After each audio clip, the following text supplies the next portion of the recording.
Hi friend, good morning, welcome back to my channel.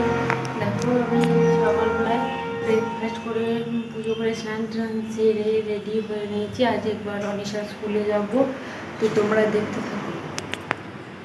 দেখো তো আমি ভিডিও তোমাদেরকে বললাম যে স্কুলে যাবো, তখন আমি একটু আগে গেছিলাম। তারপর তোমাদের দাদাভাই এসেছে।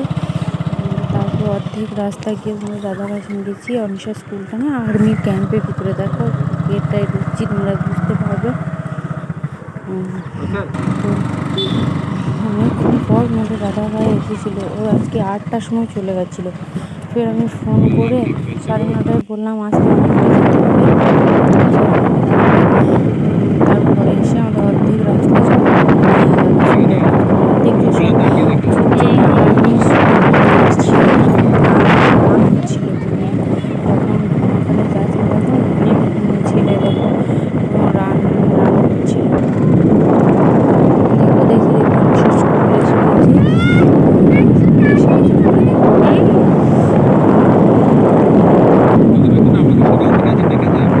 দেখো চলো কাজ ঠিক আছে, 5-10 আসছে এক এক করে নিয়ে ফোন করো। তো স্কুলের মধ্যে চলে গেছে। অনিশার ক্লাসরুমে যাবো আমি, ও সামনে সামনে চললো।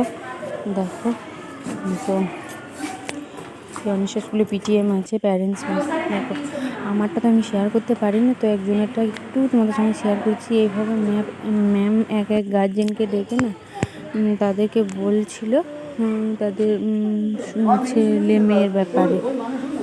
তো দেখো ফের সব হয়ে যাওয়ার পর এটা নিচ্ছিল গার্জেনের, মানে প্যারেন্টস মিটিংয়ে কেমন লাগলো সেটা সাইন নিচ্ছিল। তো দেখো অনিশা সব হয়ে যাওয়ার পর না ও একটু খেলবে বায়না করছিল। তো আমি বলছি যে তুই তো প্রত্যেক দিনই খেলিস, তো ছাড় আজ চলে যায়, তো না একটু খেলি। তো ফির ওকে নিয়ে না আমি বাইরের দিকটায় আসছি, তোমরা বুঝতে পারবে। দেখো তোমাদেরকে দেখাচ্ছি, দেখো তাই না এসছি। তো তোমাদের দাদাভাইকে ফোন করেছিলাম তখন, তো ফোনটা না তোলেনি। তো তার জন্য আমি অটোওয়ালার কাছে এলাম, বললাম দাদা একটু যাবে, তো বলছে যে না। তো ফের ওই তোমাদের দাদাভাই এসেছিলো, তারপর বাড়ি পৌঁছে গেছে।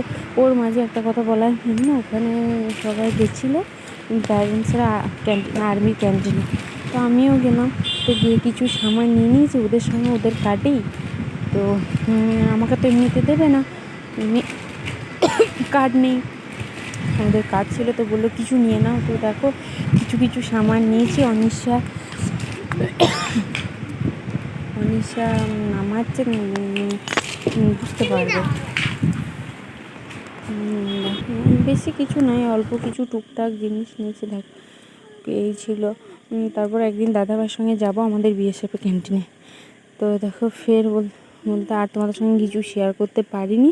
ফের আমি সন্ধ্যেবেলায় ওই নিচে থেকে একজন এসেছিলো, আমার শাশুড়ি এর কাছে একটু বসতে গল্প করতে আসে। তো উনি আসার পর আমি একটু চা বসিয়েছিলাম। দেখো চা চা চা হচ্ছে, তোমরা দেখতে পারবে, দেখতে থাকো। চা বানাচ্ছি, দেখো চা হয়েও গেছিলো। তো চা দিচ্ছিলাম আমি, দেখো দেখতে পারবে। ফের চা দিয়ে ওনাকে বিস্কিট, একটু পাঁপড় ভাজা ওর সঙ্গেও রেখে দিয়েছি। তো আমাদেরটাও নিয়ে নিচ্ছিলাম, আমার আর আমার শাশুড়ি মায়েরটা। দেখো তোমরা দেখতে পাবে, দেখতে থাকো পুরো ভিডিওটা। আর ভিডিওটা দেখে না কমেন্ট করে একটু জানিও যে কেমন হচ্ছে। তবে তাহলে তো আমি বুঝতে পারবো যে ভালো খারাপ কোনটা ভালো হচ্ছে কোনটা খারাপ হচ্ছে, তাই না? তো ফের দেখো আমার সার্ভ করা জন্য আমি তৈরি করে নিয়েছি। তো এবার ওনাকেও দিয়ে দেবো, আমার শাশুড়ি মাকেও দিয়ে দেবো, আমিও নেব। তো তারপর অনিশাকে একটু পড়তে বসিয়ে চলে এসলাম একটু ভাত আর ডাল বানাতে। তো ডালটা বসিয়ে দিয়েছি আর ভাতটাও হয়ে গেছে। তো আজকে আমার বৃহস্পতিবার ছিল, নিরামিষ। চলো এটা না দেখাচ্ছে একটু সারপ্রাইজ। আমার পাশে একজন রাজস্থানী দাদা, ও বিএসএফেরই থাকে, ওনার আজ অ্যানিভার্সারি ছিল, তাই একটু মিষ্টি মুখ করিয়েছে। দেখতে থাকো বন্ধুরা। তো চলো অনেক রাত হয়ে গেছে, বাই, গুড নাইট।